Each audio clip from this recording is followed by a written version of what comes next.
Patuloy tayo, sir. Maglilingkod. Thank you po, Pastor. A blessed morning po sa inyo lahat. Blessed morning sa mga kapatid nating nasa Zoom from the USA, sa Florida, and also yung nasa barko, Brother Edmar, at mga kapatid na nasa iba't ibang lugar dito sa Pilipinas at sa buong mundo. Blessed morning to all, and maging mga kapatid na nasa Facebook Live sa mga sandaling ito. A blessed morning po sa lahat. Una po, napaka-sarap talaga na magpuri, umawit sa ating dakilang Diyos. Thank you, Music Ministry, for the worship service na inyong naialay kay Lord.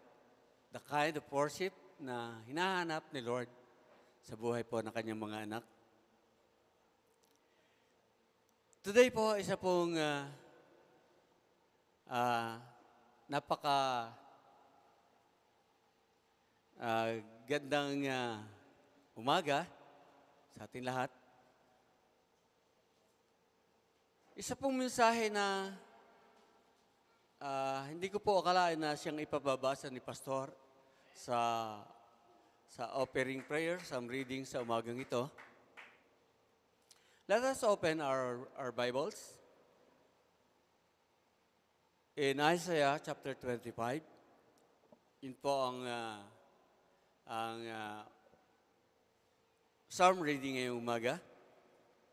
But dito po ako sa verse 1. Let us all read the word of our God. O Lord,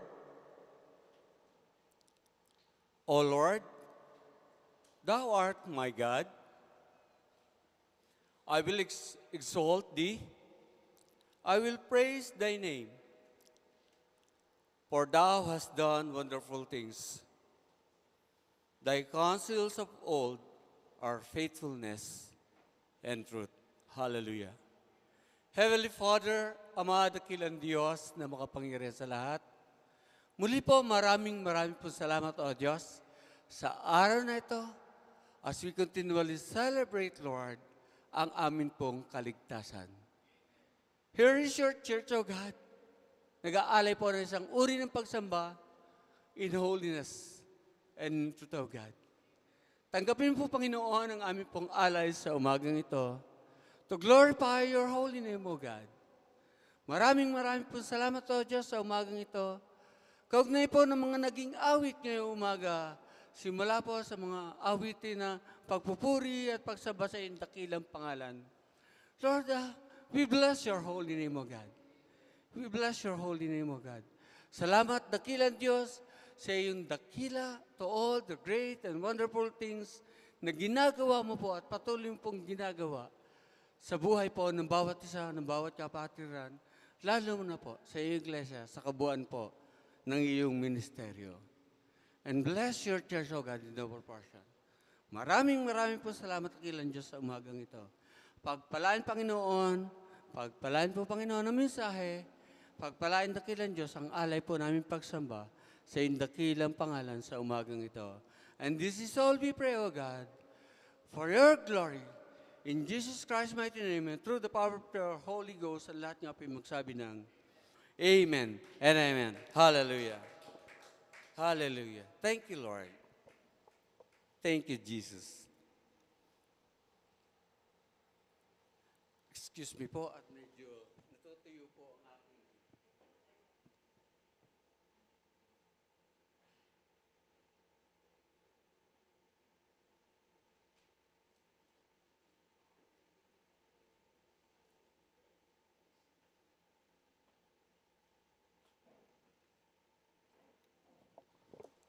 Sorry po, naiwan ko po sa aking upuan ang aking tubig. PWD na po. person with discount. Hindi kayo naman. Hindi naman person with disability. Person with discount. A blessed morning to all. Kung mapapansin niyo po, mga kapatid, isang mensahe ito na napakadaling unawain. Pwede ko nga pong tapusin na kagad eh. Itong verse 1, kung papansinin niyo po, ito po ay isang awit ng pagpupuri ng bansang Israel. Sa pamamagitan po ni Propeta Isaiah. Nung panahon na yon. Pagpupuri sa kabuuan po ng kanilang pagkilala o pagkilala ni Isaiah nung panahon na yon sa Diyos na kanyang pinaglilingkuran, mga kapatid. Paano po ninyo pinipicture sa buhay po ninyo, sa bawat isa na nandito sa church, sa center, at nandito sa Zoom, na sa Facebook Live, paano po ninyo pinipicture ang Diyos na ating pinaglilingkuran? O sinasabi natin, ang Diyos na ating kinikilala. Ganun kalaki siya. Siya ba ay talaga'y Diyos? How we picture our God in our lives, mga kapatid. Hallelujah. He is wonderful. Isaiah 9:6.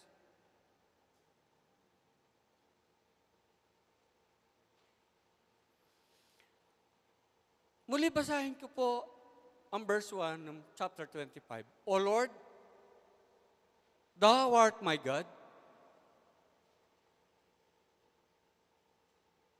Pwede niyo ako sabayan sa inyong mga puso. O Lord, Thou art my God. I will exalt Thee. I will exalt Thee.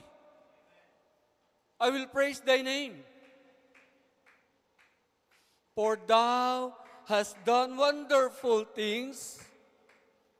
Thy counsels of old are faithfulness and truth. Kung titignan po natin Isaías. Ano ba Tagalog kay Isaías? Asi, ano ba Tagalog sa pangalan mo? Isaias. Kung titignan po natin si Isaias, siya po ay,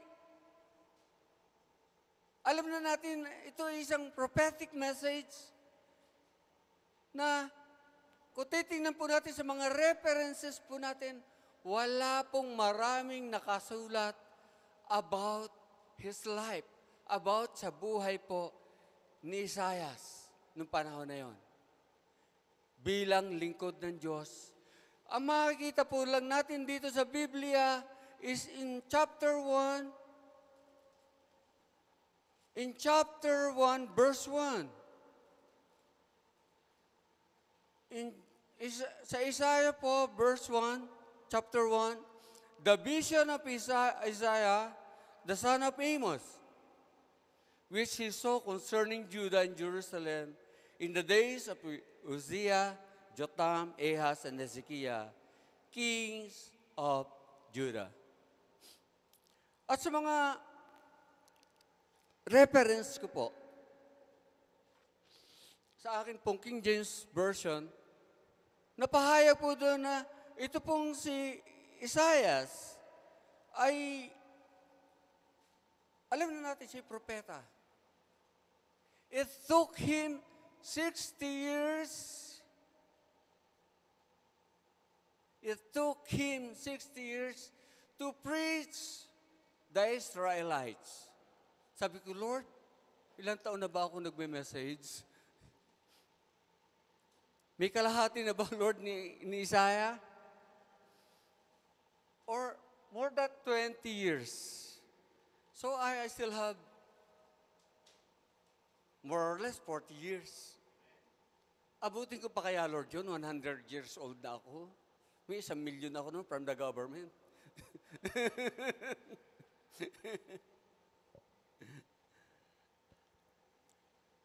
It took him 60 years to preach the good news of our God. The good news. Sa kapahayagan po, una po ang messages po ni Isaiah is all about repentance.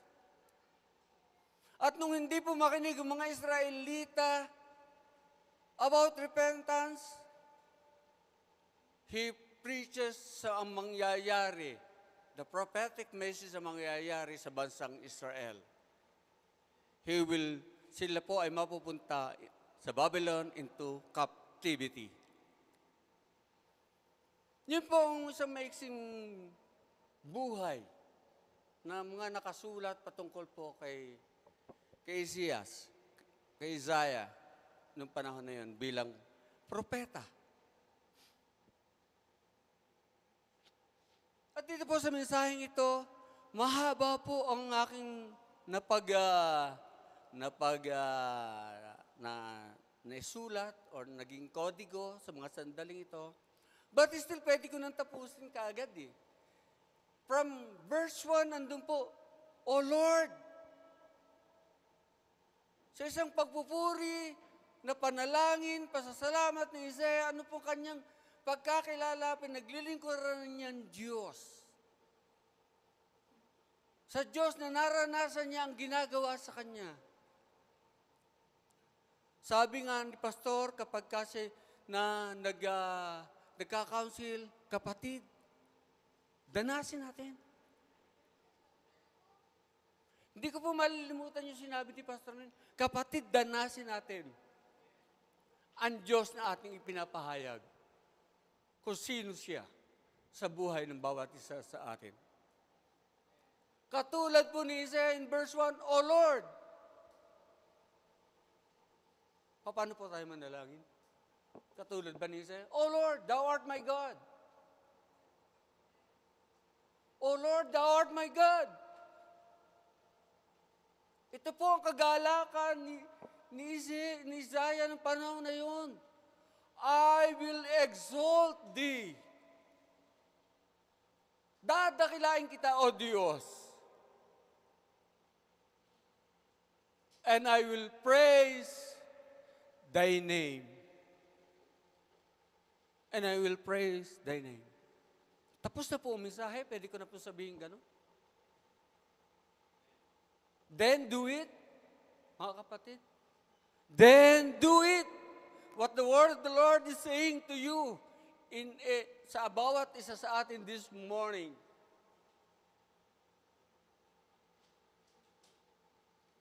Kaya nga po, tanong ko sa inyo, how will you picture the God that you are serving? Simula po sa mga bagong Kristiyano, simula po sa mga nakikinig na hindi pa po naborn again, kung nandyan man kayo sa Facebook Live o sa Zoom, how will you picture the God that you are serving today? Nakatulad ba siya ni Isaiah, dito po sa 25 verse 1? O Lord, Thou art my God.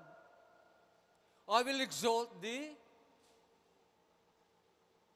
I will praise Thy name.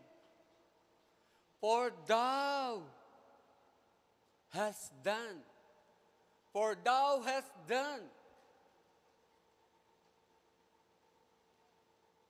For Thou hast done. Marami na pong ginawa ang Diyos sa buhay po ng bawat isa sa atin. For Thou hast done wonderful things. For our God is wonderful. Ina-echo ko lang po si Pastor. And also in Isaiah chapter 9, verse 6.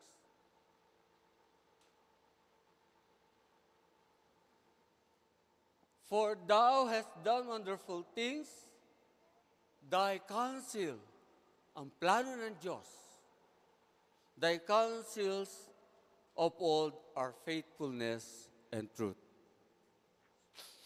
Katulad po ng tema natin sa taon na ito, Revelation 15:4. Who shall not fear Thee? For thou art only, art holy. Thy judgment are made manifest. Thy judgment are made manifest. Isa pong mensahe sa karanasan ko po kay Lord, ang gusto ko po may pahayag sa umagang ito. Nung mabasa ko po itong verse 1, Lord, salamat sa panibagong level na itinuturo mo po sa buhay ko. Bilang iyong anak, John chapter 1, the privileges that we have bilang anak ng Diyos.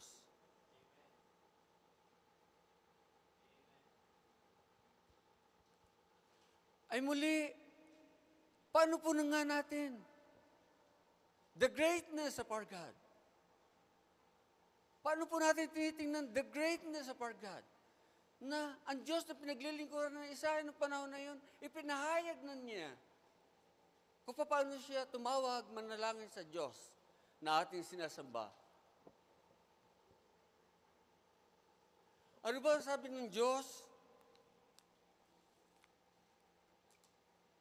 In Genesis chapter 1, verse 1, He's our God.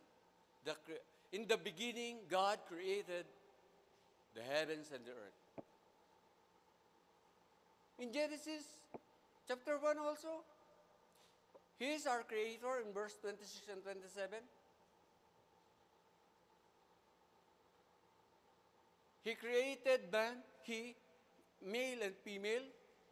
Wala pong nasa gitna. Male and female lang po ang nilikha ng Diyos. At yung pangatlong gender po, galing na po yan sa demonyo. Kaya nga sabi ko doon sa aking tagapamalansya, hindi naman yan nilikha ng Diyos eh. Ay, ano yan?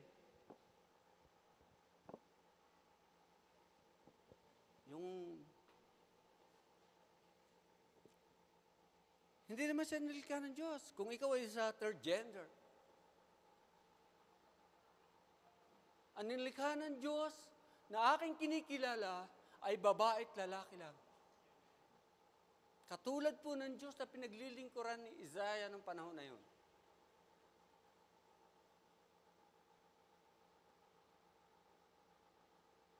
Na ang Diyos na ito ay nagbigay sa atin ng kaligtasan. In John 3:16, For God so loved the world that He gave His one and only begotten Son, that whoever believeth in Him, in our Lord Jesus Christ, shall not perish. Tandaan po niya, shall not perish, but have everlasting life. Kaya nga po yun po ang naging karanasan ko sa pagiging mananampalataya, mga kapatid. Nung maborn again ako, hindi ko agad naunawaan, natutunan ng Biblia. Kaya po assignment ko sa inyo, mga kapatid, sa umagang ito is from Genesis to Revelation. Please read your Bible. Hindi nga po dapat may please sa mga mananampalataya dahil nakikiusap. Sabi ni Pastor, walang pilitan. At yun po ang assignment ko sa bawat isa. Ilang beses niyo na pong nabasa ang Biblia. Ilang beses niyo na pong nabasa the book of Isaiah.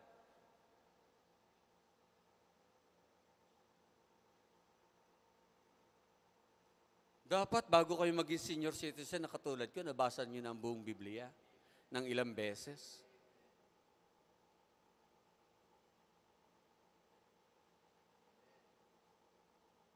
Kailangan ba yun? Then why? Why read the Bible? Magiging active na lang sa church? Makikinig sa messages? No? Dahil kung tayo pinagbabasa ng Biblia, hindi na po tayo kayang lukuhin ng ating pong mga kaharap. And one time, may kausap po ako na ang tingin niya sa mundo, ang tingin niya sa kanyang mga kaibigan, may mga mayayaman. Alam niyo po, ang sagot ko sa kanya, but I have faith. But I have faith in our Lord Jesus Christ. Faith na katulad po ng inawit kanina, hindi po niya tayo iiwan. We are not alone. Hebrews 13, I will never leave you nor forsake you.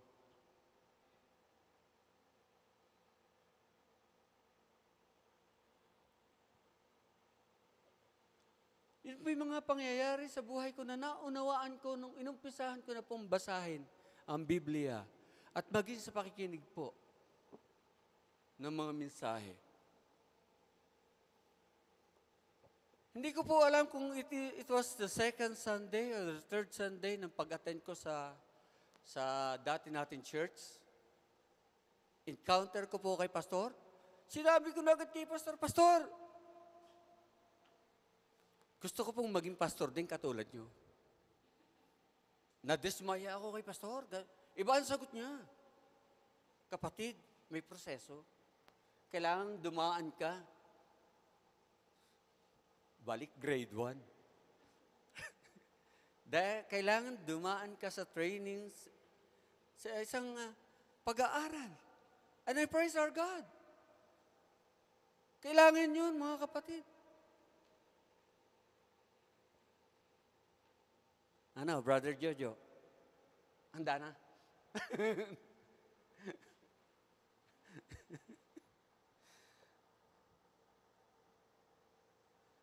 Ang una pa po na pumukaw sa aking pagiging mananampalataya.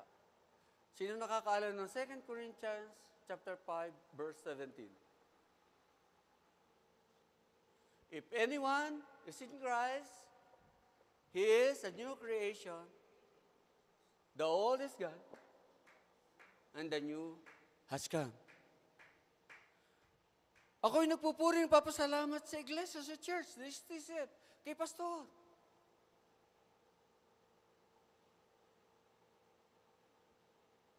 Mga daluyan ng pagbabala ng Diyos upang maunawaan ko itong 2 Corinthians 5:17. Para hindi po kayo masabing nagbo-born again ang lamang, maunawaan niyo ito 2 Corinthians 5:17. Kung nang dati si Pastor ay kahon-kahon, case na beer, ako konti lang. Konti container po ng Hinebra, mga kapatid.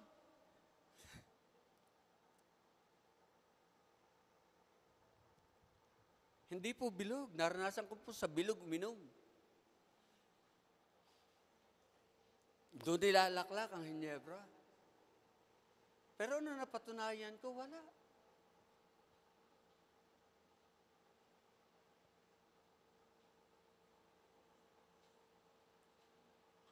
Napakahirap pong maging born-again Christian.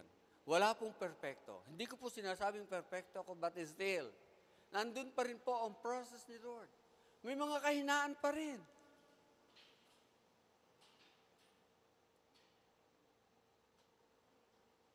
Ako po yung nagpupuri, nagpapasalamat sa isang mensahe na andito po ang tagumpay.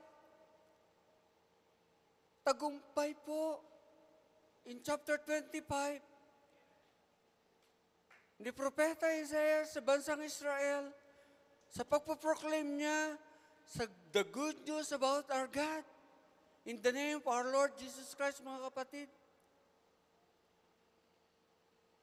And who is this God? And who is this God? Ang sabi nga po sa Isaiah 65, in Isaiah 65 verse 24, ang mundo ang kanyang tuntungan at ang trono niya ay nasa langit. In Isaiah 65, kung ganyan po, isa po yun sa pag-picture natin o pag-picture ko sa Diyos na akin sinasamba, kinikilala. Katulad po ng lumang tipan.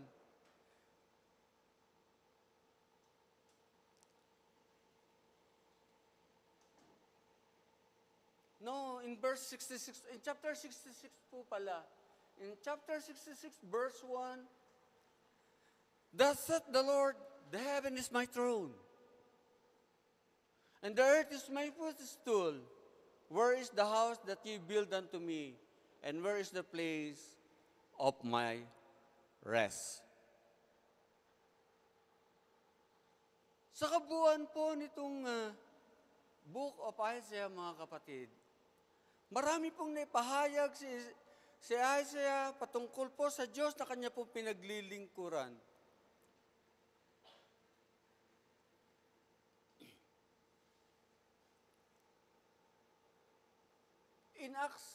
In Acts 17, ano po ang sabi sa Acts 17?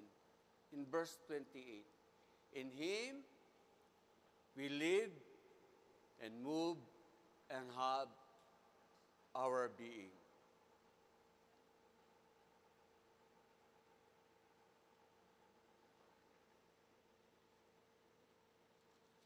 In Isaiah 45, verse 5,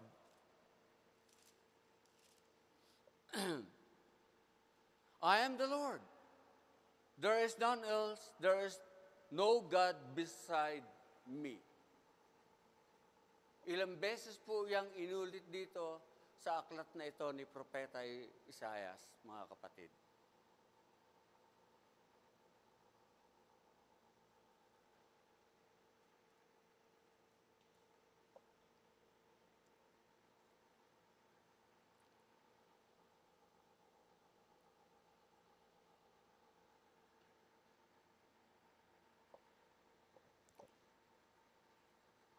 In Isaiah 55, mga kapatid, in Isaiah 55, isa pong kapahayagan na meron tayong Diyos na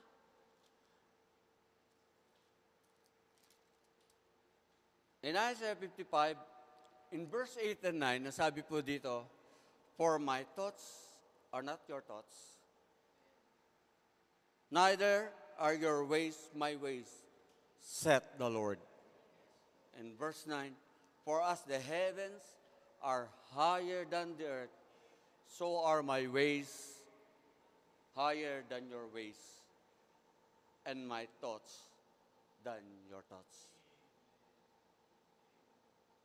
Isa pong maikling mensahe po, mga kapatid.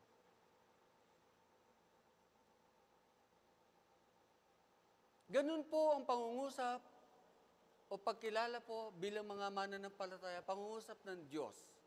Sa akin, simula pa po nung ako'y maborn again, mga kapatid. Hindi naman po bed of roses ang pagiging born again Christian ko. Marami pong ups and downs. Hindi po naging perfecto. At ayaw ko pa rin po maniwala sa Biblia. But God have His own ways. Sabi nga po dito sa 55, chapter 55. May kaparaanan ng Diyos upang tayo tumatag, tumaas ang level ng ating pananampalataya at lubusan po natin siya makilala sa pangalan po ng ating Panginoong Hesukristo. Na ang ating Panginoong Hesukristo ay nag-alay ng kanyang buhay upang tayo ay magkaroon po ng buhay na walang hanggan. Sabi nga po ni Pastor, siya ay Diyos na napako sa cross ng Kalbaryo upang ipatupad ang kanyang mga pangako. Brother Bon, Sister Jane, ready na ba kayo?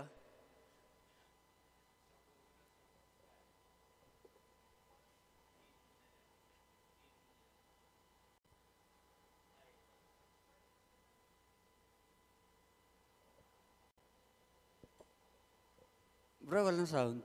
Brother Bong. Naririnig nyo kami? Yan, pwede na? Ayan, okay. Ayan, sige. Sige. Sige, ganyan na lang. Hello po, dito po kami sa Palmdale, California. Lord. Thank you.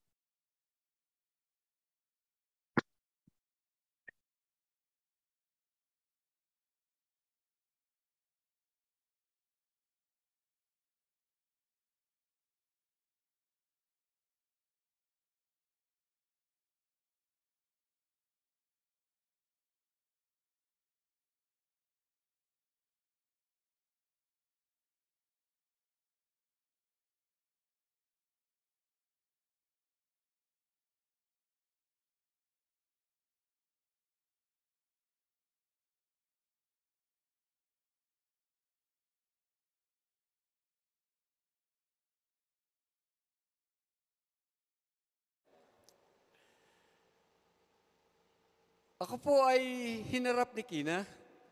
Sabi ni Kina, Daddy, magpe-pray pa ba tayo? Ang dami ng prayer natin doon sa restaurant. Kasi halos lahat po ng mga bisita doon ay pinapag-pray ko. Family. Kasi malakas yung makahawa si Pastor, mga kapatid. Pray!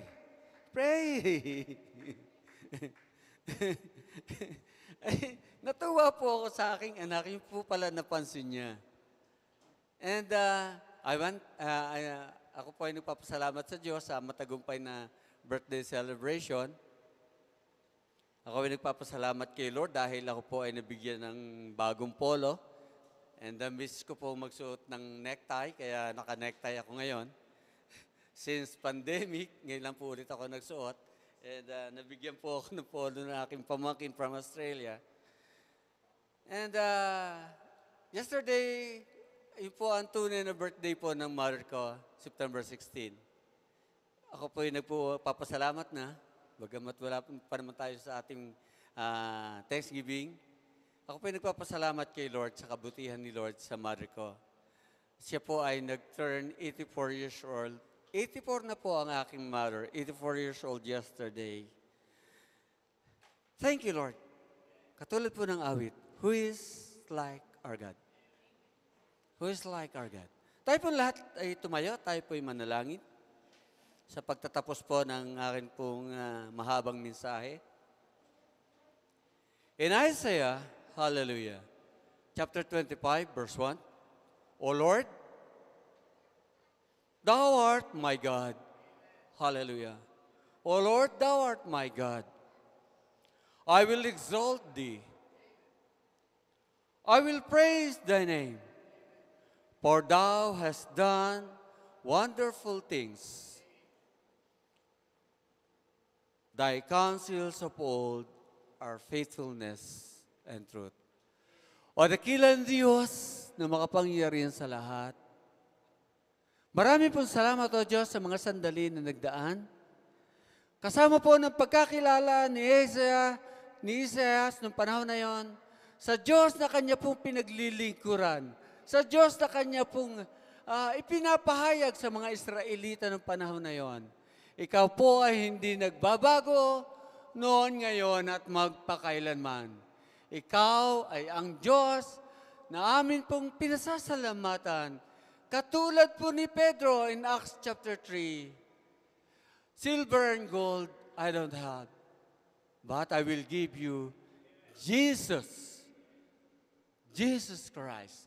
Salamat, Lord, that in the name of Jesus Christ of Nazareth, you have given, Lord, the changed life that we have na amin pong dinaranas sa panahon na ito, ini-experience sa panahon na ito. Maraming pong salamat takilan Diyos. Lord, salamat po sa isang, Lord, pangungusap ni Pastor noon sa akin takilan Diyos. Kapatid, danasin natin. Danasin natin kung sino ang Diyos na ating sinasamba, pinaglilingkuran. Kaya nga po, kasama po ng Psalms 34, verse 8, O taste and see that the Lord is good. O taste and see that the Lord is good. And blessed is the man that trusted in Him. Salamat dakilang Diyos sa buhay na biyaya mo po, lalo na po sa iglesyang ito, dakilang Diyos. Maraming pong salamat. Ikaw ay Diyos na banal na walang katulad, and thy judgment are made manifest. And this all we pray for your glory. In Jesus' name and through the power of the Holy Ghost, ang lahat nga po ay magsabi ng Amen. Hallelujah. We bless your holy name, O God. Salamat dakilang Diyos sa buhay na ito. Thank you, Lord.